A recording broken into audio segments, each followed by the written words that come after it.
Welcome, my name's Trish, and you may have seen me on TV or roundabout running workshops, but today I am really excited because I'm here at GUR in Birmingham in a fabulous sewing machine shop along with a huge range of beautiful fabrics and haberdashery. But today I'm going to tell you about this super little machine that I have in front of me. It's the Jaguar DQS 405. So we have the on-off switch, simple as it is, on and off. Below here is the socket for the power supply, just to plug in as one normally does.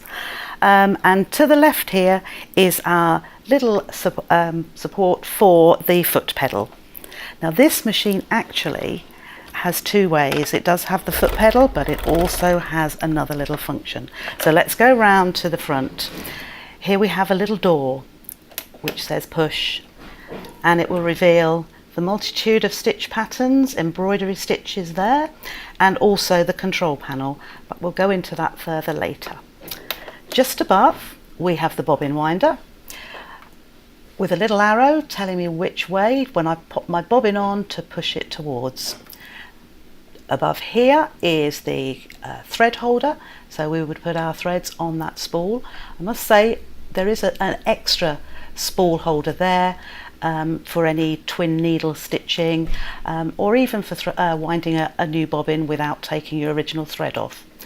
As we come down, we have our speed control, a fabulous little addition, because as you can see there is a small dot right through to a larger dot showing the speed from slow to fast. And across here we have the up-down needle function, or the needle up-down function. This means that we can program the machine so that the needle starts in the fabric or out of the fabric. Below here the start-stop button. So as I was saying, if we don't want to use the foot pedal, we can actually use this button to start sewing and to stop when we've finished. To the side is the reverse button, so this will just reinforce your seam at the beginning and endings if you need to. You can see now we have a flatbed machine. This gives us a nice working area for when we're stitching, but we do have an accessory tray which slides easily off and converts it into a free arm machine, meaning that when we come to do sleeves or smaller garments, we can actually do our stitching around this smaller arm. And in our accessory tray, it has a nice little slot to pop our finger in, to pull all the accessories, and these stay in there, and it makes a nice little tray to hold any other little bits and pieces we have. Now let's get that slot back on. So we'll just push it across, and there we have it. Going up to here, we have our drop-in bobbin, as you can see.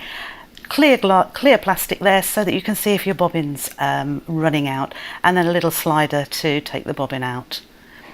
Up here we have our tension control set on automatic, because for the majority of times that's what you'll want. It's only for using those special or those different fabrics which you might need to alter the tension, but we can also see that later. So moving around again, we have one of the best automatic needle threaders I've seen on any machines. You probably know that I own quite a few machines and have used a lot, and I would say, in my humble opinion, this is really, really good. So, and I'll also show you that later as well, and I'm turning it right the way around now for another super function. You can also see how sturdy the machine is, but it's not heavy. I'm able to move it around quite simply. So here we have our feed dogs. At the moment the feed dogs are up. These are these little teeth that help the fabric to feed through, but there are certain occasions such as free motion embroidery, free motion quilting, that we need to drop our feed dogs, and all we need to do is push that lever over, and I don't know if you can see there, the feed dogs have dropped. When we want them to come back up again, I'm just going to slop that back over, and when I turn the machine around again, I'm going to turn the wheel towards me, one rotation, and the feed dogs will come back up. So let's get started. Let's get this machine working. I need to wind my bobbin, so I'm going to get the bobbin from the bobbin holder, and we are going to start winding. So first of all, I need to get my thread. So my thread I'm going to pop onto the spool along with the thread spool holder. That just makes sure I'm getting a nice even feed of the thread from the spool. I'm taking it over to the left, underneath that little guide, underneath that arm there, and then there's a little disc here. Now if you forget, it's all printed on the top of the machine, and this is going to come between the two discs and around and over to my bobbin. Just make sure that's in there. Now I'm going to pop the end of the thread through that hole on the inside of the bobbin. I find this way I don't get any thread catching in the wrong place on the wheel. I'm holding the thread up, and I'm going to hold that while I start the bobbin winding, and as soon as it's gripped onto the bobbin, I'm then going to cut the thread there. So I need to go over to my start stop button, which at the moment is red.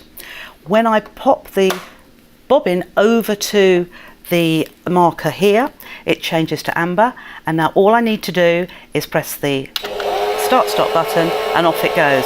Now I'm going to stop it once more because at this point it's caught onto the bobbin, and I'm going to trim my thread as close as I possibly can, if I can see it there, as close as I possibly can, there we are, to the bobbin. That way I'm not going to get any adverse stitching. And I'm now going to start again, and off it goes, and you'll see the bobbin is winding, or the thread is winding very evenly onto the bobbin, as you can see it going up and down. When I have got enough thread on the bobbin, I think I'm going to stop there, so I'm just going to press the stop start button again, and I'm going to clip my thread. I'm going to pull the bobbin over, and then I'm going to pop that into my bobbin holder. So this superb LED light under the machine and above our bobbin makes it so easy to be able to see what we're doing when we're popping the bobbin and threading needles. So I've got the bobbin wound. I'm now going to pop it into the bobbin holder. So I have my thread to the left and drop the bobbin in.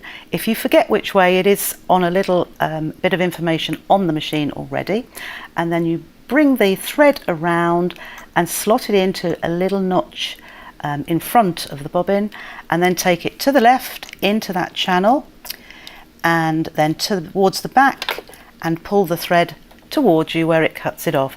So that's a jam-proof bobbin system there, and I'm going to pop the cover over the top and just slot that into place. And the LED light here gives us good sight of whether the bobbin's running out or not. Now to thread the cotton from the top. So I have it already underneath the first guide and under the arm. It's coming straight down in one movement through this unique system, and then it's going under a little arm just at the top of the needle, and pull that down. Then the needle threader itself, there's two little arms here which we want to pop the thread into those hooks and pull up, and then it goes to the side and over the arm, pull down, and it cuts the thread. Now that's holding the thread with attention for the needle to be threaded, and then I'm going to press the lever down and the needle's threaded. So there's a little loop at the back which I just pop my fingers around and pull the thread through. So I've threaded my needle. I'm just going to take the thread through the gap to the back of the foot, and we're ready to start sewing. So I've got a little bit of fabric to the side here. I'm going to pop that under the foot and put the presser foot down, and then my light has automatically on my stop start button changed to green, so we're ready to go. I'll press the foot down,